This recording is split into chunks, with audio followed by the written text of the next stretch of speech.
Time Warner Cable is pleased to be an underwriting sponsor for Carolina Week. Coming up on the December 5th edition of Carolina Week. I'm Lib Curlee. Coming up, I'll show you where some students go to make the transition from high school to college a lot easier. We'll tell you about campus construction plans that will benefit the entire state. In sports, a look back at another stellar semester in Carolina athletics. Weathercaster Johnny O will tell us if it's beginning to look a lot like Christmas for finals. All that in a house where you can play Santa. Carolina Week starts right now.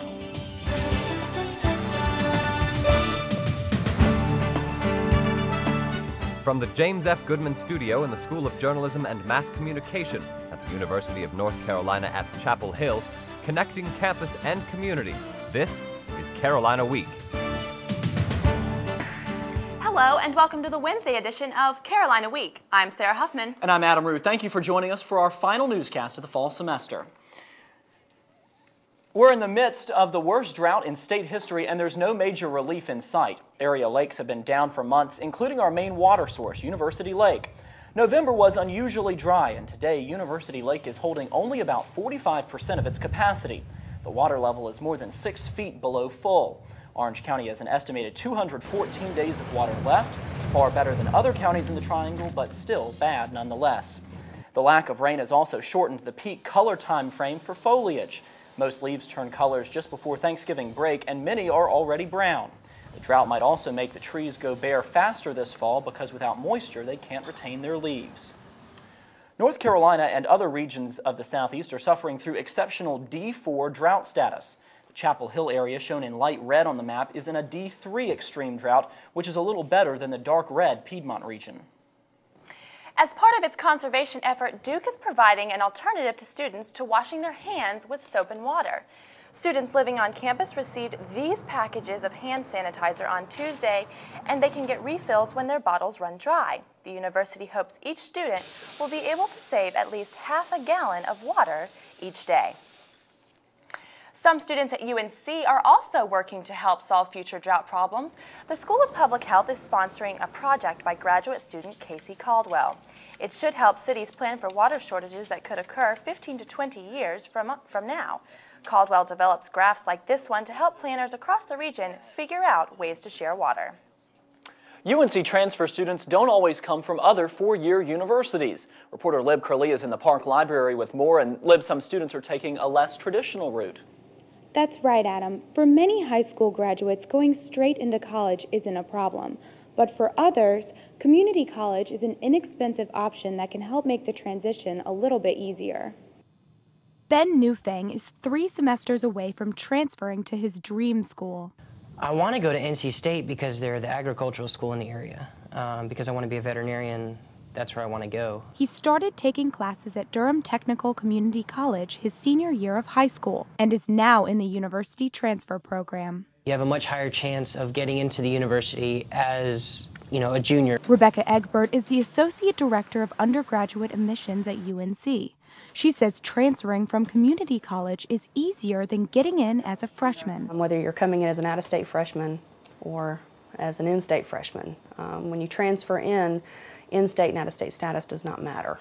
Dr. Thomas Gold is head of the transfer program at Durham Tech. He says all courses taken at community college will count toward graduation at any school in the UNC system. We have what is called the Comprehensive Articulation Agreement, which is the agreement between the community college system and the UNC system. But that doesn't mean things will be easy. Gold says transfer students sometimes struggle socially. A 35-year-old single mother of 3 going from the community college to the UNC campus is going to experience somewhat of a culture shock and be a little overwhelmed by everything. Even though he knows there will be an adjustment period when he gets to a 4-year school, Newfang says his time at Durham Tech will pay off. A lot of kids can and are very successful out of Durham Tech, and they're also very successful out of high school. So it really depends on the person. Without sacrificing academics, students who attend community colleges can save a lot of money. All right, so Lib, how much money are we talking about here? At Durham Tech, students pay $1,300 less per semester than undergraduates at UNC. Lib Curlee in the Park Library, thank you. The president of the state's community college system is under fire for a policy that would allow illegal immigrants and their children to enroll. Previously, leaders of community colleges could choose whether or not they'd accept these students, and most did. Now, all will have to. Governor Mike Easley says children of immigrants shouldn't suffer for their parents' decision to enter the country illegally. But Wake Tech's Karen Jones says the policy is unfair. Immigrants who are already illegal, it's not that we don't want them to have a better life, but they need to do it legally. The 5 leading candidates hope to succeed easily. All oppose the policy, but the university system is considering a plan to give illegal immigrants in-state status for tuition purposes. You might see even more construction on UNC's campus within the next 5 years. Reporter Katie Miller joins us from the newsroom to tell us what the construction will mean to people off campus. Adam, the legislature could give as much as $200 million for renovations and additions to UNC School of Medicine.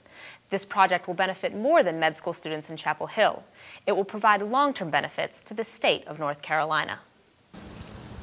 Winds of change might blow renovations to the Mary Ellen Jones Building and the currently vacant Berry Hill Hall.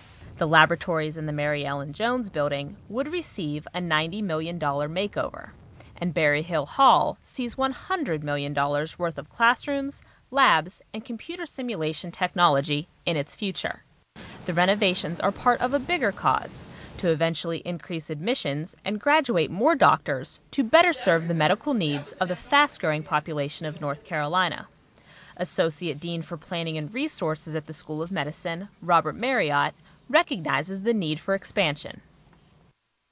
So the combination of the baby boomers reaching an age where they need more medical care and the population growth in the state are two things that certainly the North Carolina leadership is acutely aware of. Current UNC med school students acknowledge increased populations and the projected doctor shortage.